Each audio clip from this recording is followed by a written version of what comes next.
Bonjour à toutes et à tous. Après un week-end ensoleillé, c'est un début de semaine ensoleillé. Oui, nous sommes en direct. Nous sommes lundi 18 mai 2020 pour Lignes ouvertes qui continue avec vous, avec nous en plateau, avec le rédacteur en chef Thierry Rabillet. Bonjour. Bonjour Sylvain. Et avec Céline Bruet. Céline, un nouveau visage sur le plateau. Bonjour Sylvain. Voilà, Céline, également journaliste à Paris-Normandie. On va vous faire vivre encore un beau programme jusqu'à 13h. Un programme qu'on fabrique vraiment pour vous. À chaque fois qu'on sollicite un invité, on pense à vous. On se dit, est-ce que ça va les intéresser? Quels sont les commentaires qu'ils vont nous faire? Quelles sont les questions qu'ils vont pouvoir poser? Puisque, bien sûr, sur les supports numériques de Paris-Normandie, vous pouvez le faire. Le site internet, le site web de Paris-Normandie, la page Facebook de Paris-Normandie, mais également sur Radio Sensation, avec les auditeurs de Radio Sensation que l'on salue. On aime les avoir avec nous chaque jour. Et puis, un tout nouveau partenariat avec Radio Horizon. Il y aura, avant 13h, la question des auditeurs d'Horizon. Immobilier, tennis, New York, c'est une partie du programme que nous vous avons réservé aujourd'hui.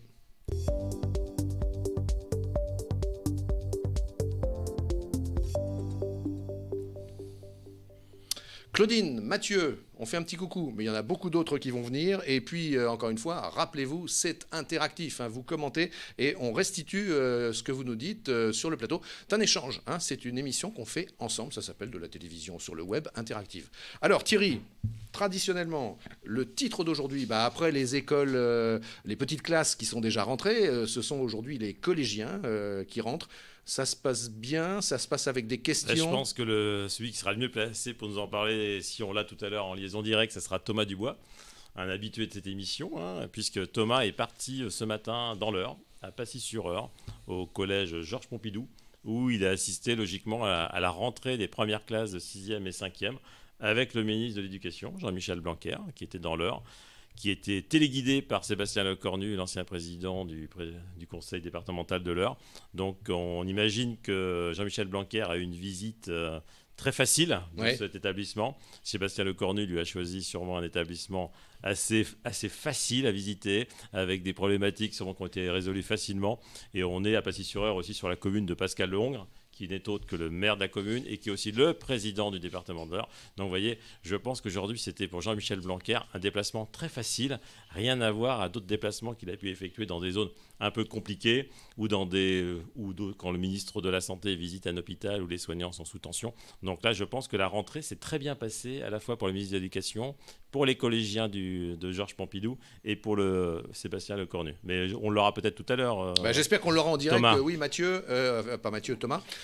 Mathieu, ça sera demain, mais c'est autre chose, on vous dira tout à l'heure. C'était la rentrée dans tous les collèges, même en Seine-Maritime, parce qu'il y a Céline qui nous rejoint, c'est le visage de Yes Weekend, qui est l'émission culturelle hebdomadaire de Paris-Normandie. Donc pour les gens qui nous rejoignent, le visage de Céline est très connu des internautes, donc c'est une petite nouvelle sur le plateau. Sur le plateau du 107, mais globalement on la connaît sur la Web TV de Paris-Normandie. Oui. Et donc aussi la rédaction locale de Rouen a suivi aussi une rentrée aussi dans un collège du centre-ville. Au collège Barbé d'Aurevilly ce matin, Christophe Hubert était à 7h45 devant le collège. Alors je l'ai eu très rapidement au téléphone suite à ce reportage. Il m'a dit que ça s'était bien passé, que tout est bien prévu, la configuration, etc. Mais parce que c'est une configuration avec peu d'élèves. En fait, le vrai enjeu, ça sera déjà quand aussi les 4e, 3e reviendront. Et surtout, ce sera la rentrée de septembre. Ce sera ça, le vrai enjeu. Voilà, c'est des témoignages en fait qui correspondent un petit peu à ce qu'on attendait. C'est-à-dire, globalement, les classes doivent être réduites. On est sur des classes logiquement limitées, entre 10 et 15 élèves par classe. Et aujourd'hui, ce qu'on a pu constater à cette rentrée dès 8 heures, il y a des classes où il y a 3 élèves qui se sont présentés. Oui. 3 élèves sur 14, qu'il y a des parents, globalement, qui hésitent à faire revenir leurs enfants, qui font le choix finalement de déscolariser les enfants jusqu'en septembre, sachant que globalement la continuité pédagogique est toujours possible avec les outils numériques, avec le téléenseignement. Donc globalement, aujourd'hui, on a vu des classes rentrer avec 3 élèves. Donc justement, ça va se régler au fur et à mesure, au fil des jours, ou peut-être justement que des classes vont rentrer plus vite, ou globalement, ils vont laisser l'opportunité à des classes de rentrer plus facilement qu'ils n'avaient imaginé, puisque globalement, aujourd'hui, on se retrouve avec des classes qui sont en rang très clairsemé. On imagine une classe avec 4 enfants, avec un professeur face à eux. Pour les enseignants, ça va être plus facile. Pour les enfants, ils vont devoir sûrement beaucoup plus travailler. C'est presque de l'enseignement individuel. Quasiment, c'est quasiment des précepteurs. On revient à un temps très ancien, peut-être que vous, Sylvain, vous avez connu, avec un précepteur à la maison. Mon cher Thierry, je suis pas sûr qu'on soit tellement différents d'âge, mais enfin bon, écoutez, on est encore très jeunes. C'est alors, votre coquetterie. sur le web, eh bien, on a Valérie qui nous fait un petit coucou. Je pense que c'est la Valérie qu'on a habituellement. Donc, coucou Valérie. Et puis, on a une Valérie de Giseur aussi, je crois. Anthony, sa chemise, on nous pose la question de sa chemise, mais Anthony n'est pas là aujourd'hui. Donc, ça sera pour demain découvrir la nouvelle chemise d'Anthony. La chemise est au repassage. Elle est au repassage. Et Anthony est au repos. Et puis, Mathieu qui nous dit, ça serait sympa de mettre des morceaux de groupes locaux dans la musique d'attente. Écoutez, pourquoi ne pas voir ça avec le réalisateur. Alors, il y avait aussi une actualité marché ce week-end. Les marchés rouvrent de plus en plus. Et vous, Céline, vous vous êtes intéressée au marché Saint-Marc, un peu mythique à Rouen? Oui, c'est quand même le marché emblématique de Rouen. Alors, les marchés rouvrent peu à peu depuis une semaine. Il y a eu le marché de Dieppe, le marché de Sotteville. Mais à Rouen, une fois n'est pas coutume, on a une petite exception rouennaise. C'est-à-dire que pour avoir le droit de rouvrir, donc c'est un compromis qui a été trouvé avec la préfecture, c'était de maintenir une jauge limitée donc à 50 commerçants chaque semaine. Donc il y a à peu près une centaine de commerçants, je crois 102 le samedi, 112 à peu près le dimanche. Le dimanche avec que les commerçants alimentaires. Et donc voilà, de faire une semaine sur deux, donc en alternance. Donc un commerçant qui se déplaçait dimanche hier ne se déplacera pas dimanche prochain.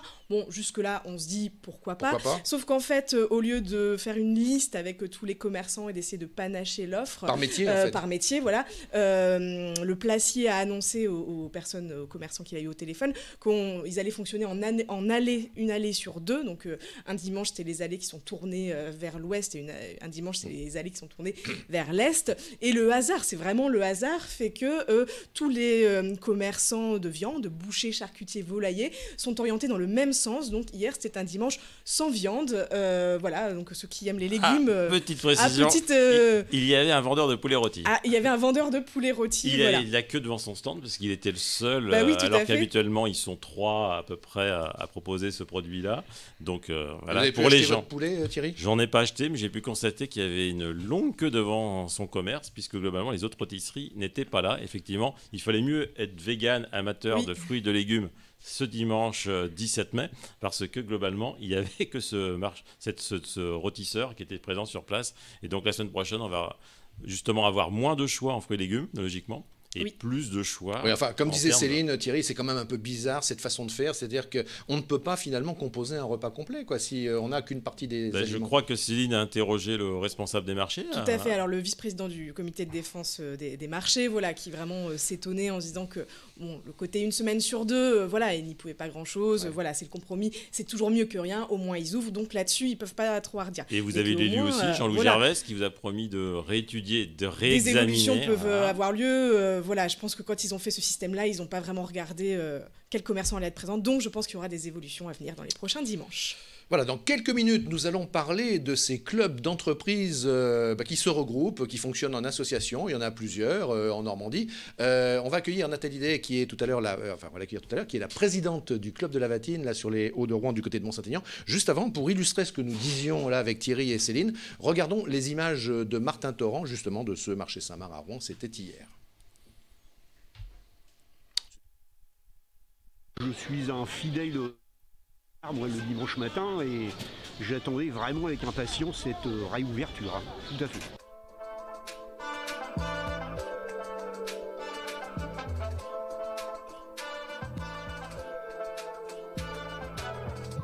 Il n'est pas là le sentiment, parce que le sentiment c'est que ça a été mal organisé, mal fait. Non, heureusement que ça a rouvert, mais voilà, ça aurait pu être un peu plus être organisé autrement à l'avance, parce que là c'est un peu du n'importe quoi.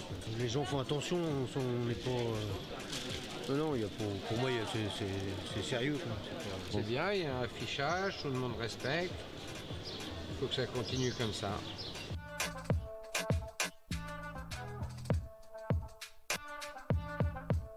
L'avantage du marché Saint-Marc, c'était tous ces commerçants qu'on avait envie de venir voir.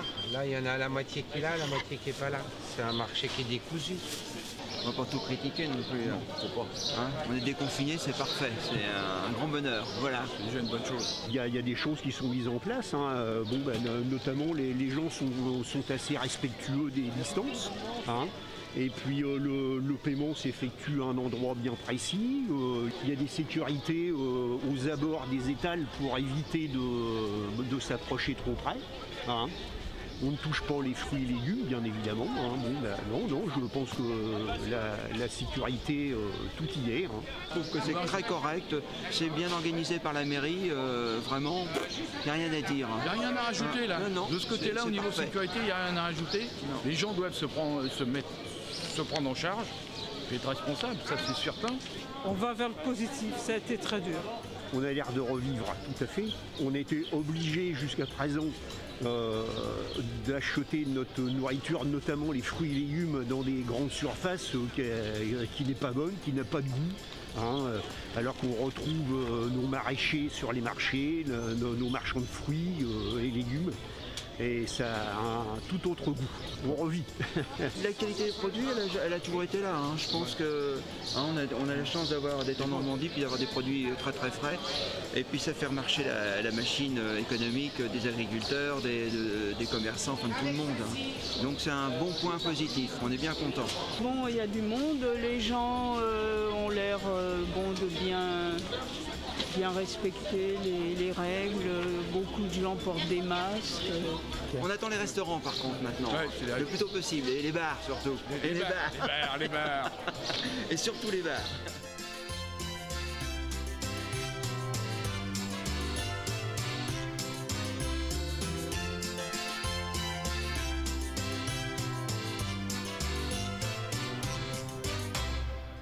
Alors, bien sûr, comme le dit Claudine en commentaire, il n'y a pas bien sûr que les marchés de Rouen. On était au Neubourg il n'y a pas longtemps, à Yvetot. Et puis, moi, je vous propose, Claudine, si vous avez une envie que nous couvrions en images un marché, bah, écoutez, donnez-nous la suggestion. Et puis, Martin Torrent ira pour lundi prochain vous faire les images de ce marché. Voilà, ça serait sympa. On a Jacques aussi, Thierry, qui nous disait, bah, c'est vrai que dans les reportages que nous proposons, on voit assez régulièrement les hommes, entre guillemets, de la Macronie, mais ce sont les ministres qui se déplacent après tout. Bah surtout, ce sont des ministres qui se déplacent dans un rayon de 100 km autour de Paris. Donc, effectivement, la Normandie et la Seine-Maritime et l'Eure en particulier étant dans ce fameux rayon des 100 km, il y a beaucoup de ministres effectivement qui choisissent de venir voir ce qui se passe sur place. Et pour revenir à la visite de Jean-Michel Blanquer, il est reçu aujourd'hui, on en fera écho demain dans nos colonnes, comme on a pu faire l'écho aussi de cette rentrée à travers le regard des syndicats d'enseignants, des associations de parents d'élèves, qui se sont montés, des élus aussi. Il y a eu beaucoup d'élus qui sont montés au créneau aussi pour dénoncer aussi cette rentrée scolaire. Au 11 mai, ils préféraient la rentrée scolaire en septembre. Donc on a donné la parole aussi à toutes les personnes qui ont critiqué ce protocole sanitaire. On se souvient, il y a quelques semaines, on avait créé la polémique avec ce protocole sanitaire de 54 pages qui a été envoyé aux communes, aux maires dans l'après-midi du lundi 4 mai pour une ouverture des écoles le 11 mai. Sachant qu'il y avait le 8 mai en jour férié. Donc globalement, les maires avaient 3 jours ouvrés pour pouvoir organiser la rentrée scolaire. Donc pour répondre à Jacques, effectivement, quand un ministre passe en Seine-Maritime ou dans l'Eure, on ne le censure pas. On va lui poser des questions et puis surtout, on se fait le relais de justement des questions que se posent les parents, les syndicats d'enseignants, les parents d'élèves. Et voilà, on l'interroge aussi sur toutes les questions, les problématiques de terrain. Parce que globalement, effectivement, un ministre dans son ministère, il a une vision globale du problème. Et globalement, quand il se retrouve les pieds dans une classe, il voit très bien que c'est plus complexe à mettre en place un circuit sanitaire pour que les élèves ne se touchent pas, pour que les enseignants puissent rester à une distance respectable de leurs élèves. Merci beaucoup Thierry pour ces précisions suite au questionnement de Jacques. Claudine a répondu à ma question et moi je me tourne vers Martin Torrent là-bas qui cadre en plateau. Claudine voudrait le marché de Sotteville. Voilà, donc Martin va faire le marché de Sotteville. D'ailleurs, plus globalement, vous qui nous suivez, s'il y a un reportage que vous souhaitez dans un domaine ou dans un autre, eh bien écoutez, proposez et puis nous pourrons être à l'écoute de vos souhaits de reportage. Pour l'instant, on monte sur les hauteurs de Rouen, on est sur les plateaux nord.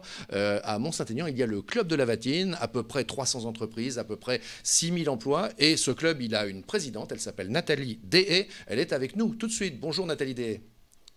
Bonjour Sylvain, bonjour tout le monde. Bonjour, avec Thierry, avec Céline autour de moi. Ça nous intéressait de parler aussi un petit peu économie, mais alors encore une fois, économie simple, pratique, concrète, territoriale autour de chez nous. Là-haut, sur ces grandes entreprises, nombreuses, comment s'est passé ce confinement? Qu'est-ce que vous avez observé, Nathalie, de très concret, puisque, encore une fois, vous en êtes la présidente? Alors, la Vatine, c'est 350 entreprises, c'est à peu près 6000 emplois. et principalement dans le domaine des services, donc dans le tertiaire. Ce qui fait que très rapidement, après l'annonce du confinement, la zone s'est vidée. On était à peu près 10% des salariés à être sur la zone d'activité, principalement les professions libérales et puis quelques services supports des grandes entreprises, puisqu'on a aussi les sièges de grandes entreprises comme Ferrero, le Crédit Agricole ou la Caisse d'épargne. En fait, il y a eu quelques services qui sont restés ouverts. Donc, on a eu Carrefour qui a quand même alimenté tous les plateaux nord pendant toute la durée du confinement et qui maintenait une certaine activité sur le parc de la Vatine. On a la conciergerie d'entreprise Facility Serve qui est restée aussi ouverte et qui assurait des permanences tous les jeudis matins pour les colis, pour les paquets, pour les livraisons, puisqu'ils sont aussi mis à faire des livraisons dans les entreprises. Et puis, il faut dire qu'on a eu aussi une bonne continuité de service de la part de la Poste, puisqu'ils ont maintenu une livraison du courrier, une distribution du courrier pendant tout le confinement, donc 3 jours par semaine. Nathalie, si vous le permettez, question de Céline Bruet. Alors, vous nous parlez du confinement. C'est vrai que l'actu en ce moment, c'est un peu le déconfinement. Comment le déconfinement peut se passer dans des entreprises? Vous représentez des entreprises, il y a une salle de sport, il y a une agence de com, des agences d'assurance, la grande distribution. Donc, c'est des entreprises qui ont des problématiques très différentes, des locaux très différents, des open space, pas d'open space, juste 2 personnes, plus de 300. Enfin, comment le déconfinement se passe? Quelles sont les règles pour ces entreprises? Alors, c'est très variable. On a à peu près aujourd'hui 20% des salariés qui sont revenus, pas plus. Donc, la majorité revient début juin, avec des règles de fonctionnement qui vont être draconiennes, puisque si je prends l'exemple de Ferrero, ils reprennent à mi-temps en télétravail et mi-temps sur place. Donc, ils alternent la moitié des salariés à tour de rôle. Certaines entreprises reportent la reprise en physique à fin juin et on a même entendu début septembre pour certaines, je pense notamment à Zigzag ou à Coaxis, agence de com, développement de logiciels. Alors bien sûr, ce sont des activités qui peuvent être faites à distance et donc elles ont maintenu elles-mêmes le télétravail pendant toute la période du confinement. Et ben donc finalement, elle prolonge. Ouais, justement, Nathalie Day, il y a Mathieu qui vous écoute et qui, par le fruit du hasard, bosse à la Vatine et il dit qu'on lui demande de rester en travail à distance.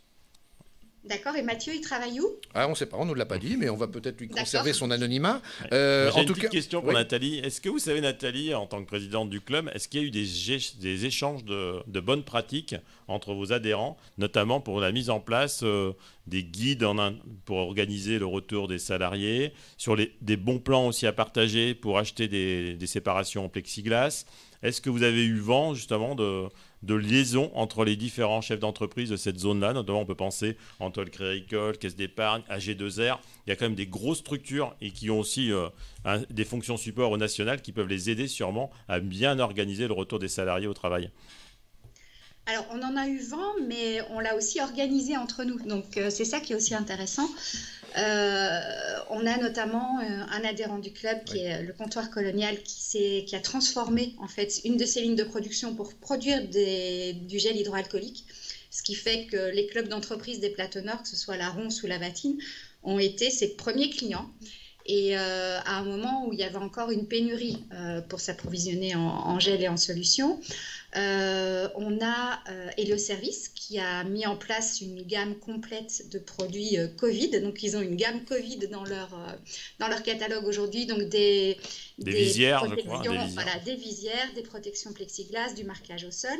Donc, idem, on en a fait le relais auprès de toutes les entreprises du club. Et puis, on a aussi eu de la solidarité qui s'est mise en place. Je pense notamment à Domitis, donc la résidence service senior qui a ouvert il y a maintenant une petite année, qui est tombée en panne de cartouches d'encre pour ses imprimantes. Et il faut savoir que les impressions couleurs pour les personnes âgées, c'est le support de communication pour toutes leurs activités et pour toute la com interne. Et donc la directrice m'a appelée un peu paniquée. Et puis ABR, qui est aussi un autre adhérent du club, a réussi à leur livrer des cartouches le lendemain qui correspondaient à la bonne imprimante. Et voilà. Donc ça, ce sont des pratiques locales qui se sont mises en place, je dirais, de façon très spontanée. Ouais. Et ce qu'on espère, c'est que ça va continuer. après la crise. Alors justement, pour terminer, parce que je sais qu'on doit vous libérer, vous êtes pressé, Nathalie Day, juste si vous pouvez répondre de manière très courte à ces deux questions qui nous sont posées. Mathieu nous dit, avec la baisse de la présence sur place, qui peut peut-être se poursuivre, parce que beaucoup d'entreprises vont maintenir le télétravail, il dit, est-ce que ça risque pas de baisser l'importance d'un club territorial comme celui de la Vatine, par exemple, en répondant brièvement? Alors, peut-être, je ne sais pas, mais on essaye en tout cas de maintenir une activité. On fait les vatinales, donc toutes les réunions d'expertise, on les fait par visio au lieu de les faire en physique. Donc ça, on continue. La prochaine, c'est sur la médiation. Et puis, je pense que ce qui fait vivre un club, c'est ce qu'on met à l'intérieur, et ce sont justement les relations qu'on peut créer. Et j'espère qu'elles vont se prolonger. Et voilà. question, c'est pareil, question rapide et réponse rapide. Est-ce qu'il y a des risques à la Vatine de non-paiement des loyers aux propriétaires? Alors, des risques de non-paiement, je ne sais pas. Il y a eu le report des loyers pour les entreprises qui le souhaitaient, comme pour toutes les entreprises. Donc après, bien sûr, la difficulté pour les entreprises, ça va être de rattraper les loyers derrière, mais bon, là, je ne peux pas répondre. Et puis, en tout cas, pas de risque pour les finances du club, puisque c'est une cotisation annuelle qui est payée par les entreprises. Donc là, le club continue à gérer son budget normalement, si je puis dire. Ah oui, oui, oui. Puis le club, c'est associatif. Hein. Il n'y a pas de but lucratif. Il n'y a pas de but lucratif. Il n'y a pas non plus de... Voilà, c'est pas une entreprise en tant que telle, même si on est tous, nous, chefs d'entreprise ou salariés. Voilà. Merci beaucoup Nathalie Day, présidente du club de la Vatine, je le rappelle, 350 entreprises, 6000 emplois, qui nous donnaient un écho de ce qui se passe là-haut, si je puis dire, puisque c'est sur les plateaux nord de Rouen. À bientôt Nathalie Day, au revoir. Au revoir et bonne journée. On va enchaîner, vous qui nous suivez, avec l'immobilier, très concret, la location, l'achat, la vente. On va être avec un agent immobilier. Restez avec nous, on va partir ensuite à New York avec un homme qui a fait ses études à Rouen et qui est publicitaire à New York. On vous racontera avec Céline une belle histoire d'un chanteur qui a trouvé un mode d'expression assez original. D'autres choses encore, ça se passe sur Paris Normandie, le site web, la page Facebook, sur les ondes de Radio Sensation et puis en partenariat avec Radio Horizon. Alors l'immobilier, Thierry, il a été traité déjà dans les pages de Paris Normandie. Ça repart un peu, ça s'ébroue, ça se secoue. Situation très complexe, effectivement, puisque plus de visites possibles, à la fois pour les acheteurs et les vendeurs, donc des transactions qui ont été gelées, des situations aussi qui ont été très complexes avec des gens qui avaient donné leur préavis fin mars et qui devaient prendre un nouveau logement à partir du 1er avril. Donc ça a été bloqué. Généralement, les témoignages qu'on a pu avoir, les bailleurs ont été plutôt conciliants, c'est-à-dire qu'ils n'ont pas mis les gens à la porte à l'échéance de leur mois, et ils n'ont pas obligé les gens à prendre possession. Mais souvent, il y a des gens qui ont été obligés de payer double loyer.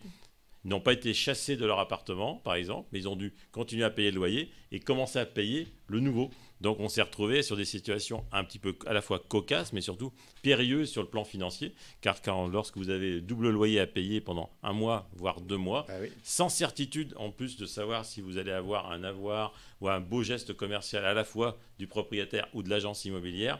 Donc il y a eu des situations quand même un petit peu complexes. Et comme on a un spécialiste à l'antenne, on va voir si ce type de témoignage correspond à la réalité. Alors justement, ce spécialiste, il a un nom, il s'appelle Axel Carpentier. Bonjour Monsieur Carpentier. Bonjour. Vous êtes membre du groupement rouenimmobilier.com et à la tête du cabinet Sauvage. Comment vous rebondissez par rapport aux propos de notre rédacteur en chef allez, et puis on vous laisse aussi conjoncturellement nous dire où en est l'immobilier aujourd'hui.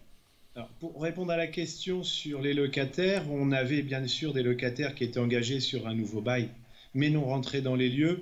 Ça s'est très bien passé parce qu'on a, en accord avec les propriétaires, décalé le quittancement, le paiement à la date où il aurait été permis de rentrer.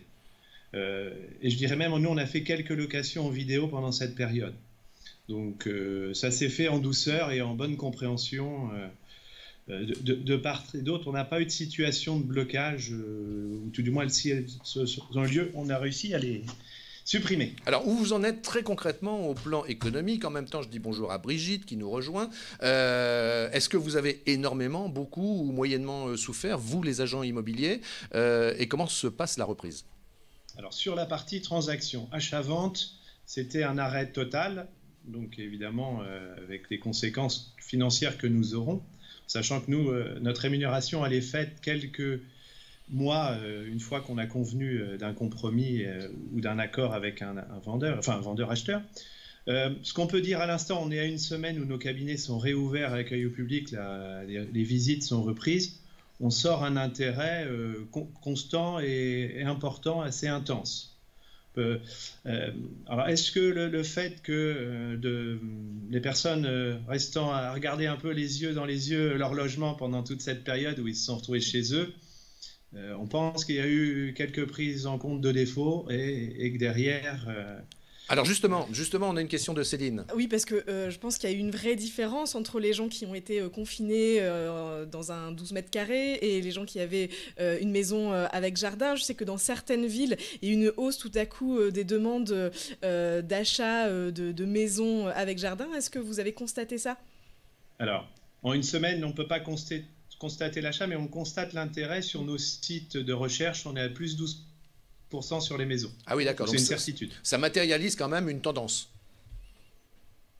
Ça matérialise une tendance et aussi, alors on le sent, mais c'est des prémices, aussi les grandes métropoles, et la plus proche pour nous c'est Paris, un regard un petit peu sur l'extérieur, eu égard au télétravail et ce que ça peut apporter comme possibilité.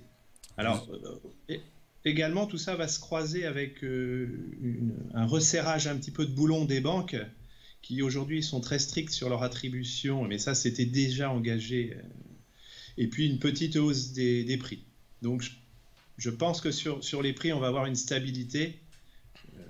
Bon, on a la chance d'être pas dans une région où on était sur une bulle élevée. Ouais.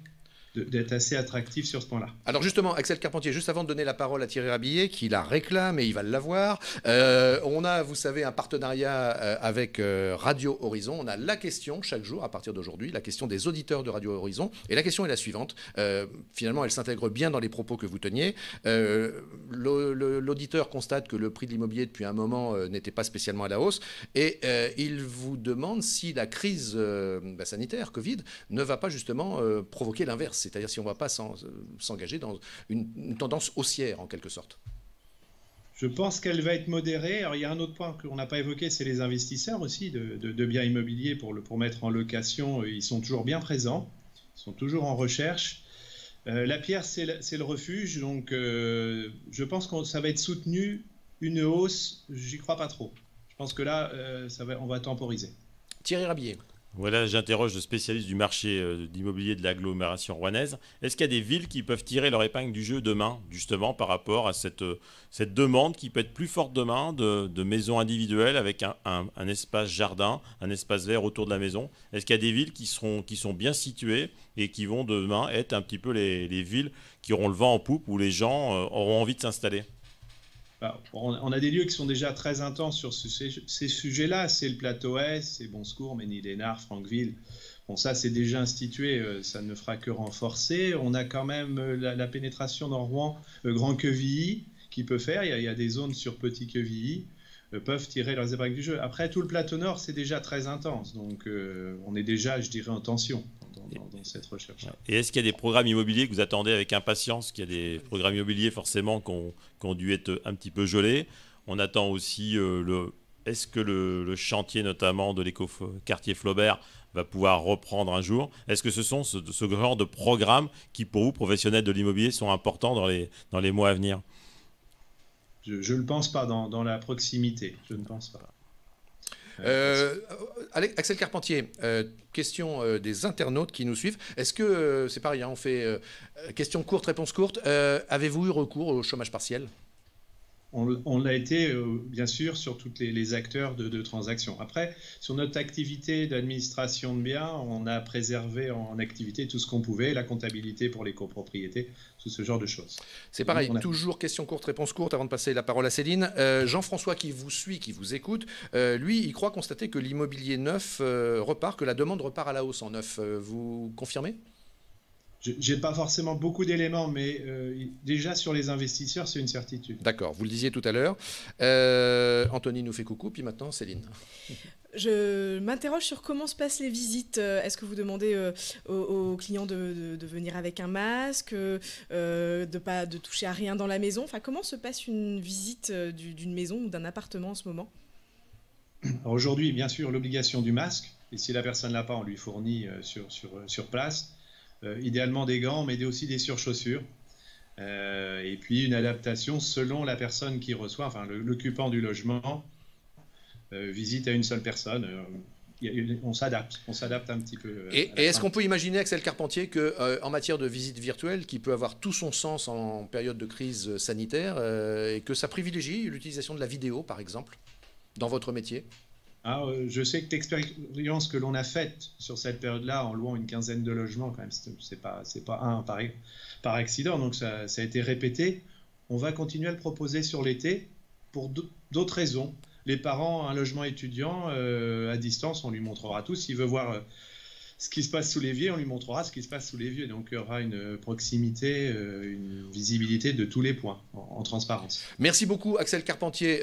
On voit que ça suscite de nombreuses questions. Malheureusement, vous en posez et on ne peut pas répondre à tout parce que le temps passe, le temps coule. Je vous propose, Axel Carpentier, que vous reveniez par exemple la semaine prochaine, peut-être en creusant un certain nombre de points. En fait, on vous donne un peu des devoirs, peut-être, si vous acceptez de les faire, pour nous apporter des éléments complémentaires.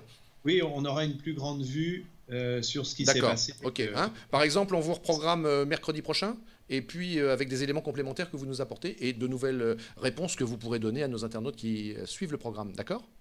Parfait. Merci à vous, à la semaine prochaine. Bonne semaine. Merci. Bonne semaine.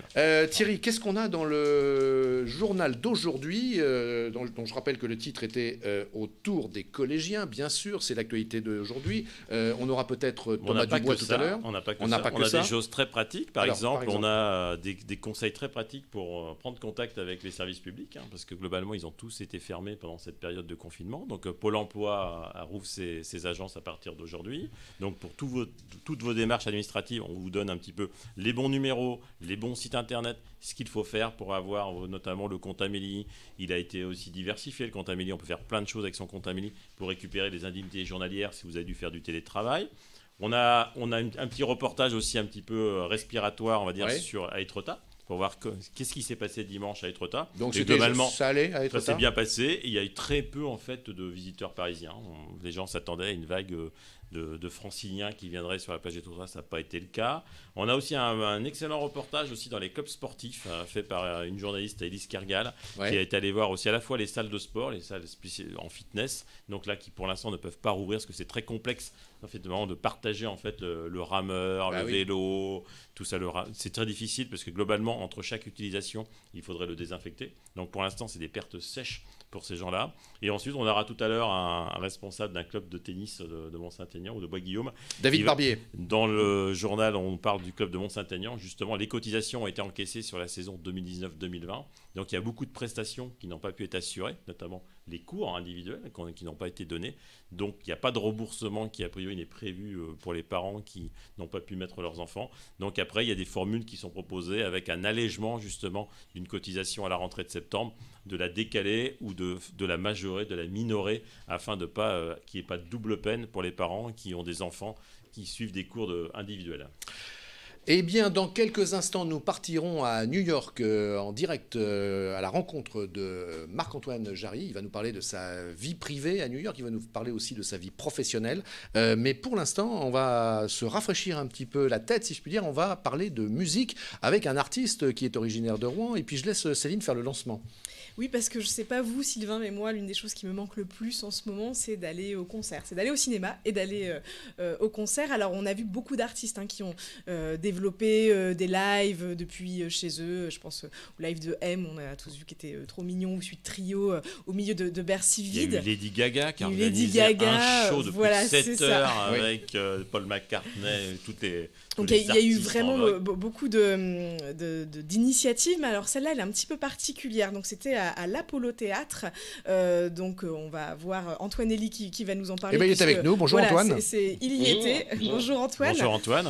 Donc vous allez pouvoir nous raconter cette expérience qui était vraiment particulière. Vous étiez sur scène, le public était évidemment chez lui, mais vous avez pu le voir puisque sur chaque fauteuil, il y avait un écran avec, sur les 2 premiers rangs de la salle, il y avait un écran avec les internautes qui vous écoutaient, qui vous regardaient, c'est ça? Alors Antoine, juste avant que vous répondiez à Céline, est-ce que vous pouvez mettre votre écran en mode paysage, s'il vous plaît? Bien sûr. Ça va être beaucoup plus sympa. Ben voilà, impeccable.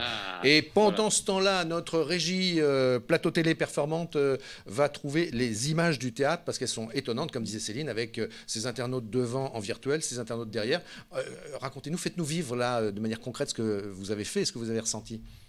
C'était très spécial parce que moi, donc je reprenais la scène, donc déjà c'était très excitant et en même temps la salle était vide sans l'être vraiment. Bah donc oui. effectivement, donc les 2 premiers rangs avec les personnes qui avaient été sélectionnées pour participer au concert avec moi. Et ouais, c'était assez unique mais assez cool. Donc en gros il y avait je sais plus plusieurs centaines de personnes qui regardaient depuis chez eux et une vingtaine qui interagissaient avec moi, qui applaudissaient après les chansons et on a pu échanger d'ailleurs après, même après le live on a pu parler. C'était assez unique comme expérience. Ouais. Donc vous aviez ce fond de scène, hein, puisque vous étiez sur la scène du Théâtre Apollo, ce fond de scène Oui. avec cette mosaïque, en fait, ce multifenêtrage d'internautes avec lesquels vous pouviez interagir. C'est ça. En fait, ils s'affichaient derrière moi pour que tout le monde les voie, et moi, je les avais devant moi pour voir leur prénom, pouvoir parler à chacun. C'était génial. Voilà.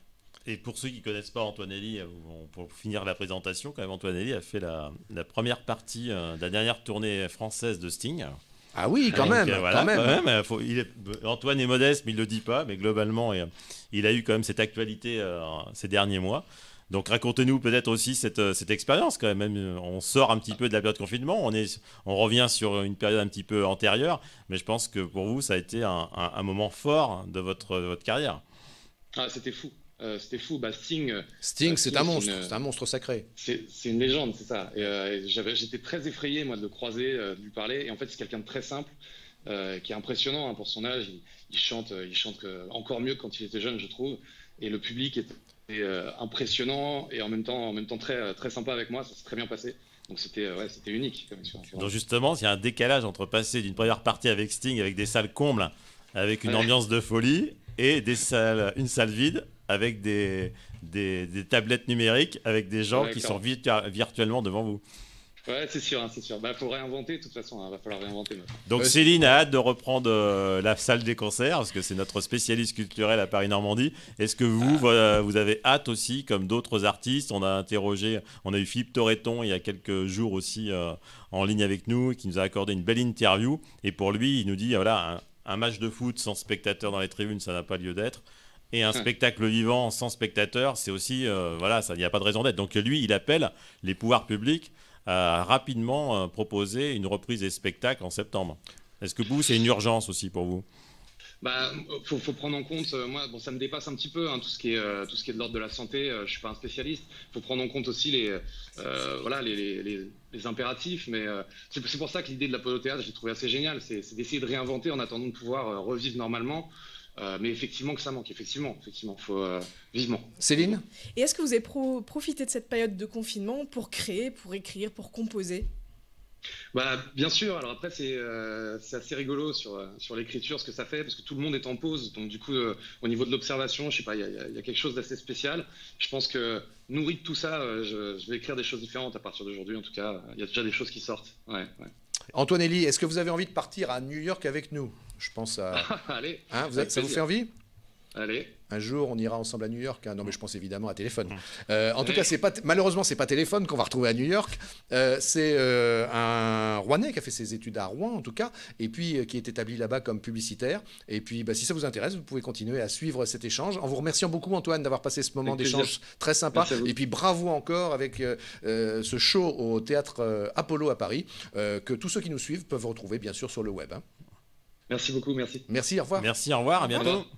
Alors oui, on va maintenant partir tous ensemble à New York. C'est l'intérêt aussi de ces rendez-vous dans Lignes Ouvertes. On parcourt la planète. Bientôt, on va aller en Grèce. Alors très étonnant, Thierry, la Grèce, parce qu'on n'a pratiquement pas entendu parler de la Grèce dans les médias. Parce que ça se passe très bien là-bas. Il y a eu quoi? Moins de 200 morts? Ça se passe très bien, parce que globalement, ils ont un système de santé qui est très... qui est pas très bon, globalement. Ils savaient très bien qu'ils n'avaient pas la capacité de recevoir beaucoup de patients covidés dans leurs hôpitaux publics. Donc la Grèce a décidé de couper ses frontières très tôt, de confiner les gens. Et les Grecs, qui ont le sens des responsabilités, ils se sont dit de toute façon la seule façon d'échapper à une épidémie massive et donc qui serait une épidémie très tueuse, c'est de rester chez soi. Donc globalement, le Grec a été extrêmement prudent. Il a écouté les consignes et le fait qu'il n'y ait pas de frontières non plus avec des pays où il y avait de fortes poussées épidémiques. Donc globalement, c'est pour ça que la Grèce finalement a échappé à une catastrophe sanitaire après avoir connu une catastrophe économique importante. Donc aujourd'hui, la Grèce a pris les bonnes mesures, a confiné très tôt Et le grec, contrairement à ce qu'on peut imaginer, voilà, le pays latin, les Grecs qui sont désordonnés, ils n'obéissent pas. En fait, pas du tout. Le grec, il restait chez lui tranquillement et surtout, il n'a pris aucun risque. D'où le résultat de cette épidémie qui n'a fait peu de dégâts en Grèce. Tant mieux pour eux. Contrairement à New York. Et qui leur permettra peut-être d'accueillir dans un nombre un peu plus important les touristes cet été. Donc on sera bientôt dans les jours qui viennent en Grèce. On passera également par le Brésil et dans d'autres pays encore. Et vous, Céline, êtes-vous déjà allée à New York? Oui. Oui. Combien de fois? Une seule fois. En fait, j'étais chez une amie à Montréal et j'ai fait comme beaucoup de Montréalais. J'ai pris le bus de nuit. J'ai pris le bus de nuit. On est arrivé à 7h du matin. Voilà, une des premières choses qu'on a été, c'était d'aller manger un burger à Times Square. Voilà. Bon, alors justement, vous me dites 7h du matin, votre arrivée en bus à New York. Et ben, je crois que c'est à peu près l'heure qu'il est à New York actuellement. Marc-Antoine, bonjour. Bonjour. Il est quoi? Il est quelle heure? Nous, ici, il est 12h45. Il est quelle heure chez vous? 6h45. 6h45. Bravo, bel effort. Vous vous levez tôt d'habitude? À peu près dans ces heures-là. À peu près dans ces heures-là. Alors, j'ai expliqué tout à l'heure que vous aviez fait vos études à Rouen. J'ai expliqué que votre métier, c'était la pub, comme on dit. Vous travaillez dans la publicité. On commence peut-être par votre vie quotidienne à New York, puis vous nous direz 2 mots de la façon de travailler dans la pub à New York. Alors, la vie quotidienne aujourd'hui, au moment où on se parle, on est justement lundi 18 mai. C'est comment à New York actuellement? C'est toujours confiné, pas confiné comme en France, c'est-à-dire que les gens peuvent sortir et on voit que ça pose des problèmes de respect des distances de sécurité dans les parcs le week-end. Mais en gros, le centre de New York, Manhattan et aussi les autres arrondissements sont vides. Donc vous avez, contrairement à ce qui faisait New York, c'est-à-dire l'effervescence des gens, par exemple dans Times Square, vous n'avez plus personne, vous avez une ville un peu fantôme. Céline. Mais donc, est-ce qu'on peut aller manger un hot dog en bas de sa rue? Est-ce qu'on peut aller au Met ou tout ça? Non, tout ça, c'est interdit. Les musées, toutes les activités, toutes les institutions, les rassemblements de plus de 10 personnes sont interdits. Donc, plus de musées, plus d'opéra, plus de Broadway, ce qui est sans précédent. Broadway ne réouvrira pas avant septembre, a priori si tout va bien. Pas de cinéma, pas de cartes avec des hot dogs dans la rue, pas de restaurant. Si vous voulez manger la nourriture d'un restaurant, vous le prenez en livraison ou à la porte du restaurant ou à la fenêtre. Thierry, c'est juste à vous. Je reprécise pour toutes celles et ceux qui nous ont rejoints récemment que nous sommes en direct sur les supports numériques de Paris Normandie, en direct également sur les ondes de Radio Sensation, en partenariat avec Radio Horizon. Vous connaissez les médias, Marc-Antoine, ça ne vous étonne pas, ces citations pour les codiffusions. Thierry. Comment vous avez vécu cette période quand on est quasiment dans l'épicentre américain de l'épidémie, quand on voit les images défiler en boucle sur les télévisions américaines? Comment vous avez vécu cette période-là? Est-ce que vous êtes senti quand même en sécurité ou vous êtes senti comme beaucoup de Français qui habitaient à New York, vraiment dans une forme d'inquiétude forte face à la capacité du système sanitaire américain et new-yorkais de répondre aux malades? On avait, nous, un peu anticipé le confinement en regardant l'actualité française. Et donc, nous étions un peu préparés par rapport à mes camarades américains qui étaient plutôt dans le doute, ou en se disant que ça n'arriverait pas jusqu'à eux. Et puis, très vite, la ville s'est fermée, les supermarchés ont été dévalisés, beaucoup de New-Yorkais sont partis dans leur famille, dans d'autres États ou à la campagne. Et la ville s'est refermée. J'habite sur Manhattan, donc dans une des 5 quartiers de la ville. Et Manhattan est un des quartiers qui est le plus préservé en termes de contagion. Donc, on n'a pas vécu directement la pression de l'hôpital, la pression des sirènes d'ambulance. Mais chaque fois que vous ouvrez le journal, vous voyez le décompte. On a un décompte très précis des cas, des malades et malheureusement des personnes qui ont été disparues. Ce qui, entre le côté fantôme de la ville et cette pression de l'actualité, a créé effectivement un certain stress. Céline ? Et professionnellement, comment vous vivez ça ? Vous télétravaillez, vous êtes chez vous, comment ça se passe ? Et qu'est-ce que, dans la publicité, qu'est-ce qu'il y a à promouvoir en ce moment ? Alors, on a tous basculé en télétravail et les gens avec qui je travaille ont une grande habitude du télétravail. Donc ça a été très confortable.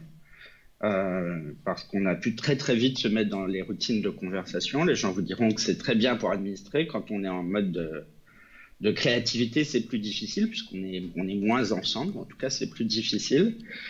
Donc l'habitude a été prise. Ça, c'est plutôt agréable au début de vous dire que vous pouvez avoir du temps. Et puis, je crois que comme tous les gens qui sont en télétravail, on constate aussi la fatigue des vidéoconférences qui s'enchaînent de 7h30 jusqu'à plus soif et qui sont assez épuisantes, en fait. On revient aux conférences téléphoniques pour pas trop se voir, pour pas avoir cette fatigue. On fait aussi attention à avoir des horaires un peu réguliers pour maintenir une discipline. Et puis, on essaye de trouver un peu de distraction ou de sortir au moins quelques dizaines de minutes, voire 1 heure dans la journée pour faire un peu d'exercice, pour éviter d'être dans ce mode de répétition. On est un peu comme dans un jour sans fin. Marc-Antoine, peut-être 2 dernières questions et puis on va vous laisser tranquillement prendre votre café new-yorkais. Il y a Nathalie qui vous écoute et qui nous demande comment ça se passe la prise en charge des patients à New York. Le système de santé... Le système américain est un peu un système sans filet. Donc, vous avez pu suivre l'actualité. Si vous avez perdu votre travail, vous avez peut-être perdu votre assurance santé, ce qui pose des questions parfois dramatiques pour les gens. Le système de New York a été saturé en fonction des quartiers. Les hôpitaux, je dirais, dans les quartiers les plus exposés étaient aussi dans les quartiers les plus populaires, donc une vraie pression, je crois, en tout cas en regardant la presse. Et c'est ça qui a été, je dirais, le plus terrible entre les questions de préparation, les questions d'équipement sur la ventilation. À New York, je crois qu'il y avait des statistiques qui montraient que 70% des personnes qui étaient ventilées, malheureusement, ne survivaient pas à la ventilation. Donc une pression incroyable sur le système de santé pour ceux qui peuvent y accéder, et on a aussi vu beaucoup de gens qui disparaissaient chez eux. Voilà. Là, je rappelle qu'on est en direct de New York avec Marc-Antoine Jarry. La dernière question de Thierry Rabillet. Ouais, peut-être une question qui va faire flop parce que Sylvain ne nous a pas tout raconté sur vous, Marc-Antoine.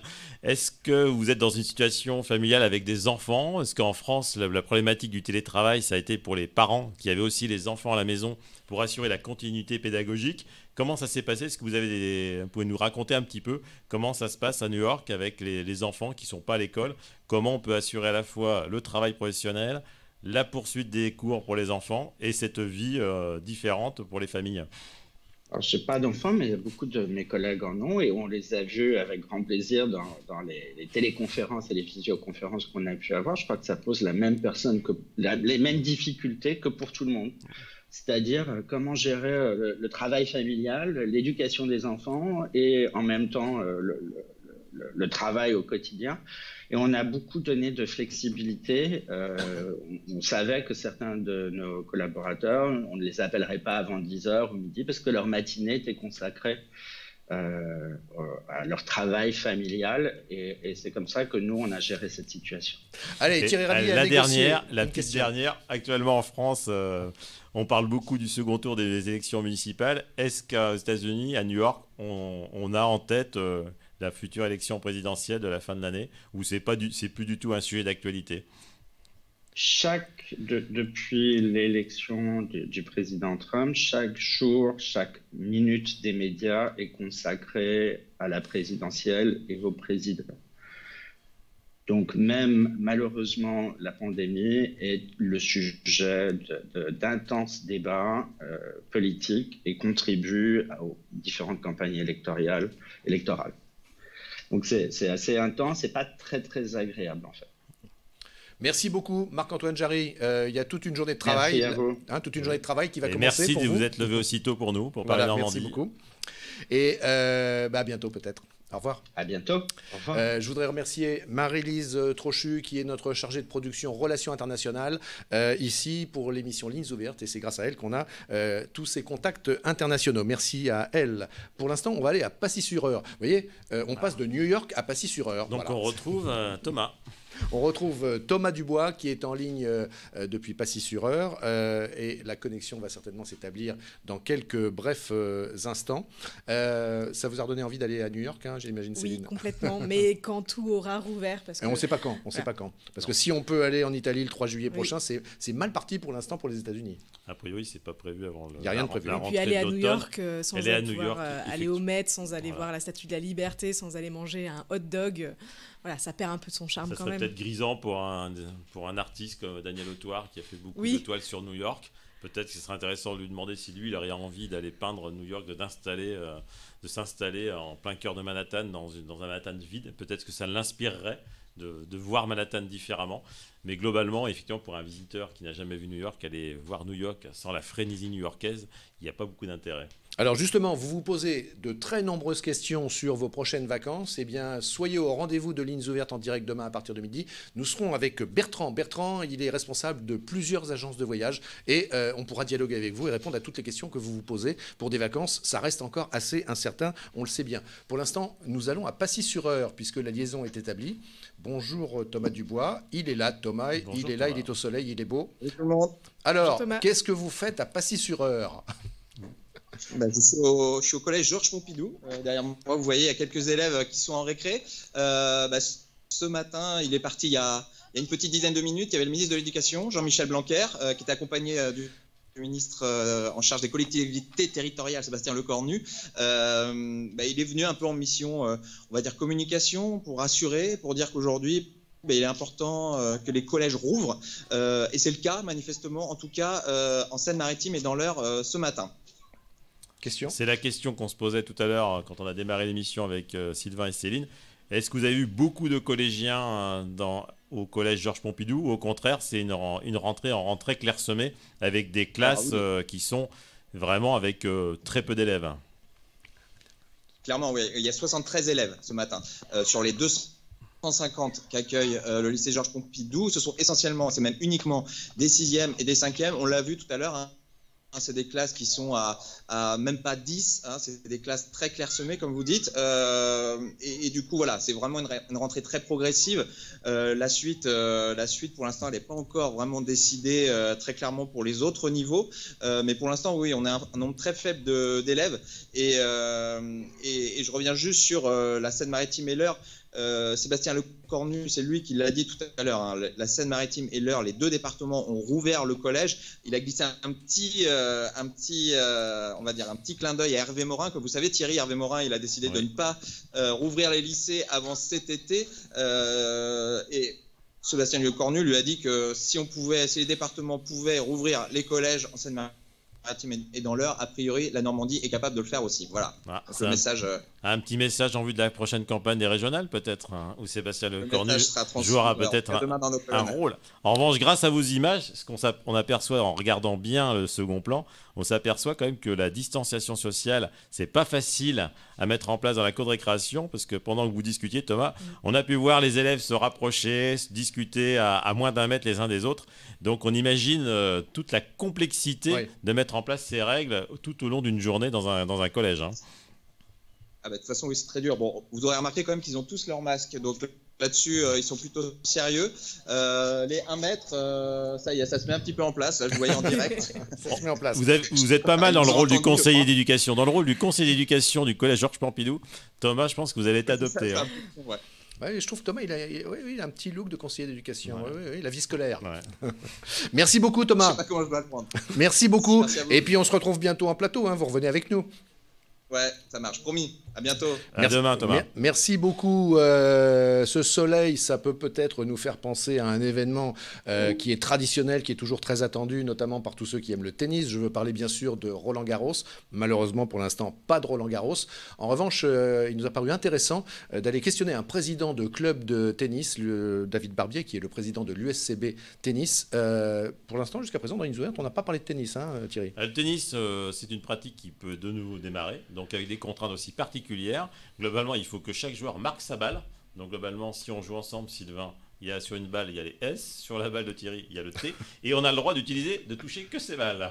Donc vous voyez, ça va ralentir, on va dire, les échanges, et surtout, au lieu de jouer 1 heure, vous allez jouer 1h30, parce que le temps d'aller chercher vos propres balles, vous êtes pour servir, pour échanger, ça ne doit pas être simple à mettre en place, et ensuite il faut nettoyer le filet. Je pense que David Barbier va nous raconter tout ça.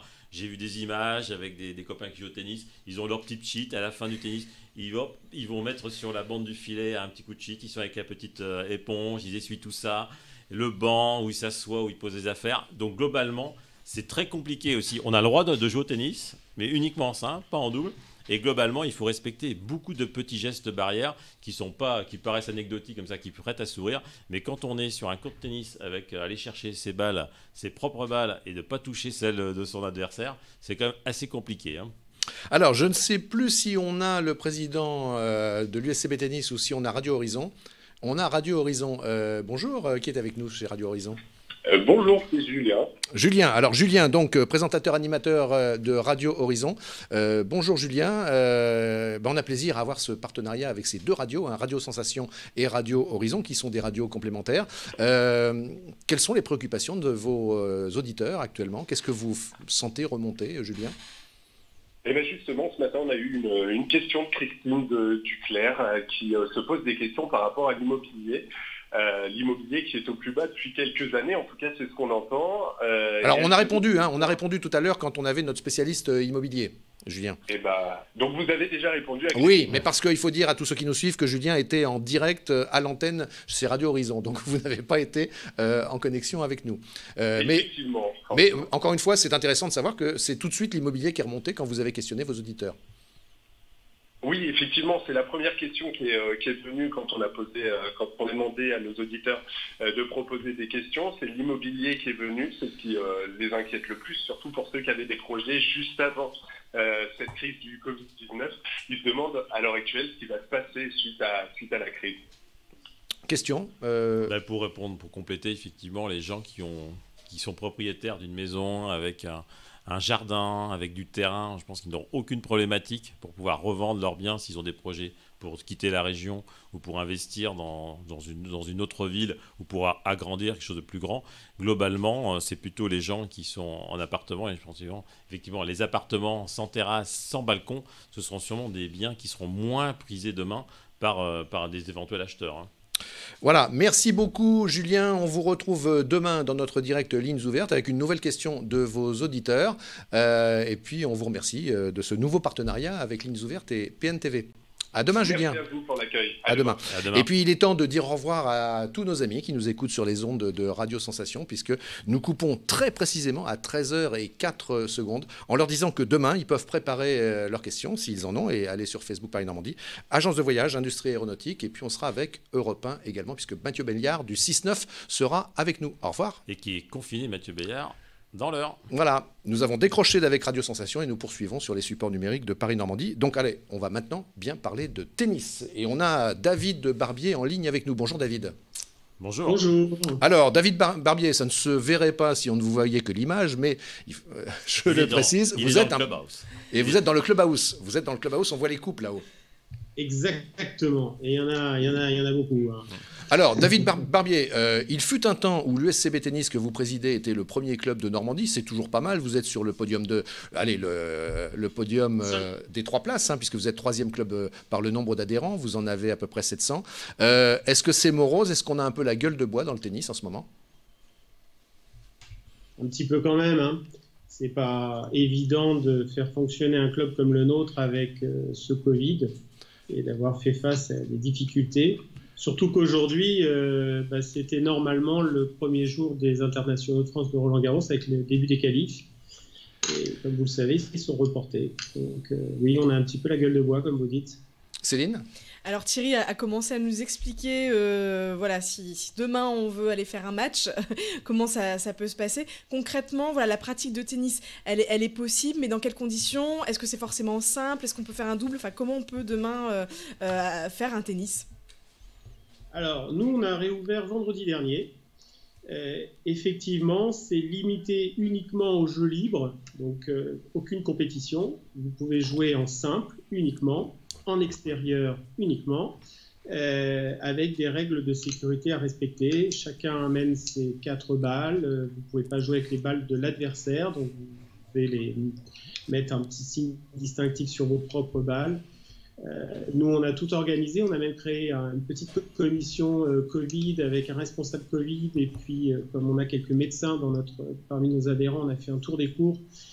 On a rappelé les consignes et on a mis du gel hydro sur les cours.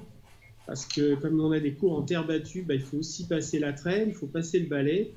Donc, il y a certains gestes barrières à respecter. Mais écoutez, ça se passe bien.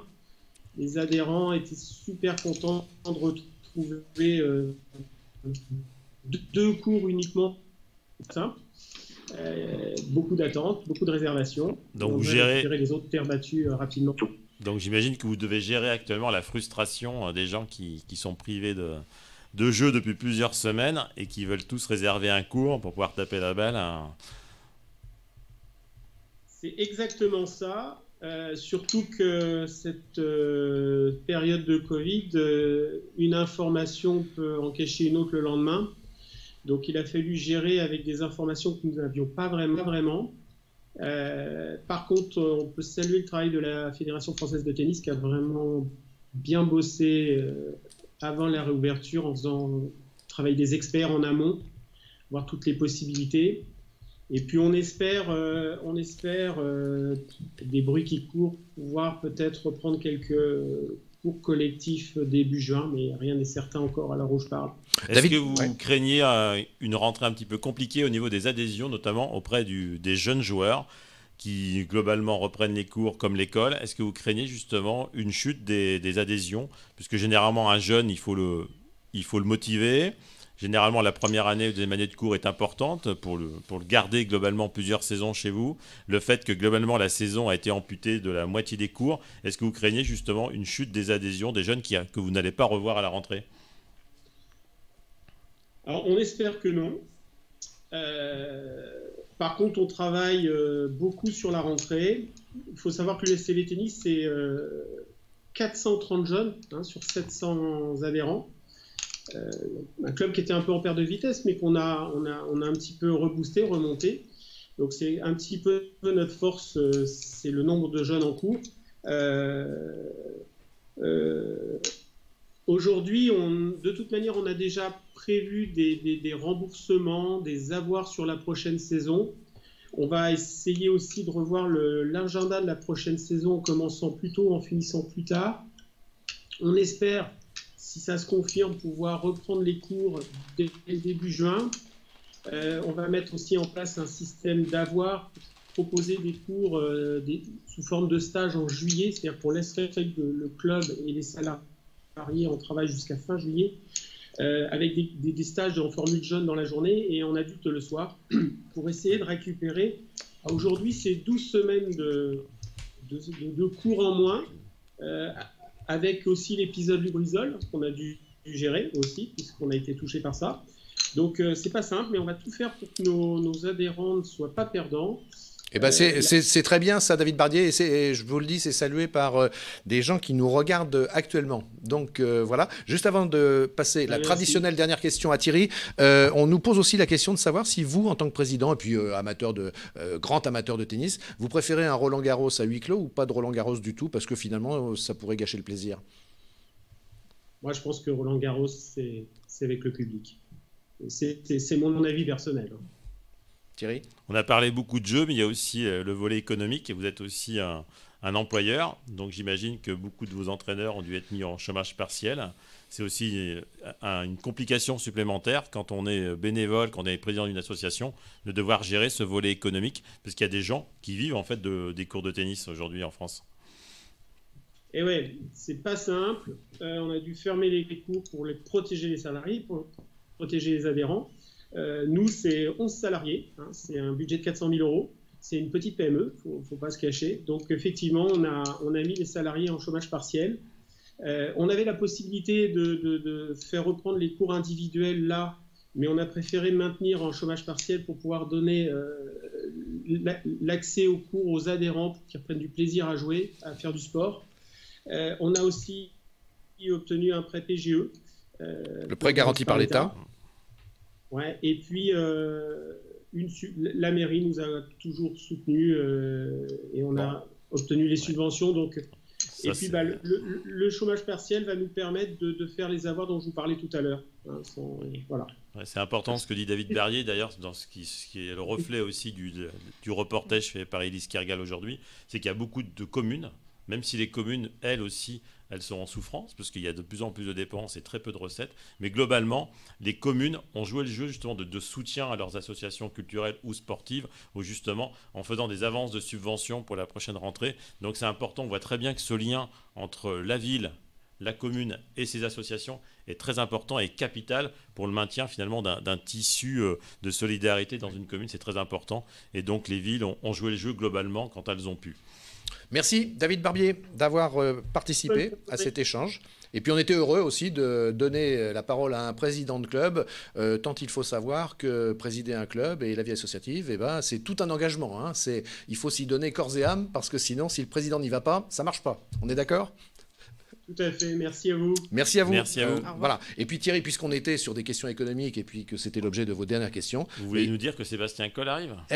Voilà, j'ai même pas besoin de le dire. Ça marche tout seul, ça roule tout seul. Je pourrais très bien aller faire un tour dans le couloir. Non, formidable. Donc Sébastien Coll, effectivement, qui est le rédacteur en chef du Journal des entreprises, mensuel d'ailleurs, qui donne de très nombreuses infos tous les mois sur l'économie territoriale. Souvent d'ailleurs des infos qui sont positives, c'est à remarquer, parce que on aime bien aussi montrer ce qui va bien. Sébastien Coll régulièrement intervient dans Lignes ouvertes avec 3 brèves pour nous dire ce qu'il constate et comment ça frémit. Sébastien, est-ce qu'il est avec nous ? Il est là, oui, formidable. Bonjour Sylvain. Bonjour Sébastien. Je pense qu'il est rarement à l'heure, Sébastien, donc c'est pour ça. Alors, Sébastien Coll, rédacteur en chef du Journal des entreprises de Normandie. Première brève que vous avez sélectionnée pour toutes celles et ceux qui nous regardent. Très bien. Écoutez, on va commencer par le redémarrage tant attendu de l'activité avec une entreprise comme Aliaxis, qui a un site à Harfleur qui est spécialisé dans tout ce qui est transport des fluides, ça peut être la robinetterie, les pompes. Ils avaient déjà commencé à redémarrer les services logistiques et maintenant c'est la production qui redémarre progressivement. En fait, ça va se faire en fonction de la demande. Même si la plupart des fonctions support sont maintenues en télétravail, on voit un début de reprise. On a la même chose aujourd'hui chez Altitude Infrastructure qui nous annonce aussi le redémarrage progressif de ces chantiers, même si là encore, la plupart des salariés restent en télétravail au moins jusqu'au 2 juin. Alors des mesures spécifiques sont mises en place, gel hydroalcoolique, masques, mesures barrières, fléchage sur le sol, dans les agences, etc. Voilà. Mais on constate donc ce redémarrage qui est plutôt encourageant et qui était vraiment attendu.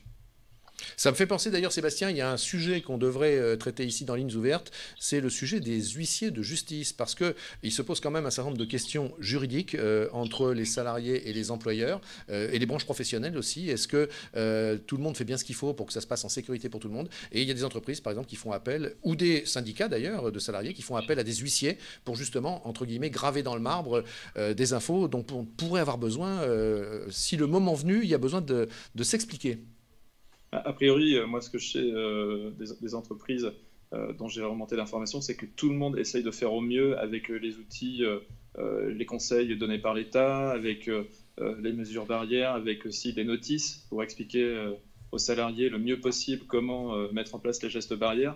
Donc moi, je vois plutôt de la bonne volonté et vraiment la volonté de prendre le moins de risques possible pour les salariés dans les PME, les entreprises dont on peut parler régulièrement. Deuxième brève, Sébastien Coll, en même temps d'ailleurs qu'on apprend, je crois, la mort de Michel Piccoli, puisque nous sommes en direct. Je voulais pas casser l'ambiance. Hein. C'est fait. C'est raté, Sylvain.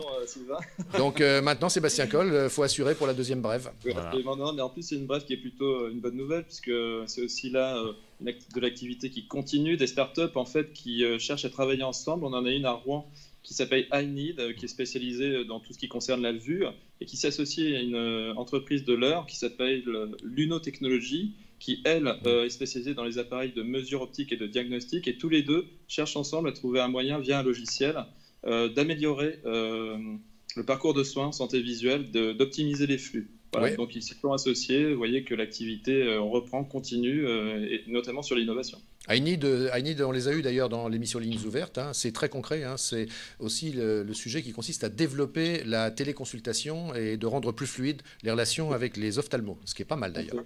Ouais, et troisième et dernière brève, Sébastien Coll. Sur le front du moral des chefs d'entreprise, on a toutes les semaines une étude des CCI normandes qui nous donne un baromètre un petit peu sur l'activité et qui nous dit que 70% des chefs d'entreprise normands ont enfin perçu des aides financières. Donc ça, c'est une bonne nouvelle.